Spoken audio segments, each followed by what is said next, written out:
സ്വപ്നം പോലെ കൺമുന്നിൽ കണ്ടേ പല നാളായി കാക്കും ആശകൾ കലിതുള്ളും കടലും ഇരുളറിയും കാടും വഴിയായി തീർന്നീ യാത്രയിൽ അനുരാഗം തോന്നിപ്പോയ അവരെന്റേതാകും പോലെ അപരാധം എന്നും നീയല്ലോ ഒരു ലക്ഷം കള്ളം കൊണ്ട് ഈ ലക്ഷ്യം നേടും നേരം അവൾ ലക്ഷ്മി ദേവിയായി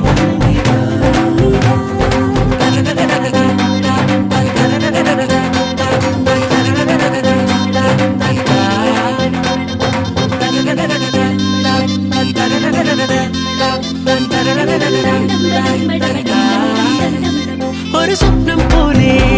കൺമുന്നിൽ കണ്ടേ പല നാളായി കാക്കും ആശ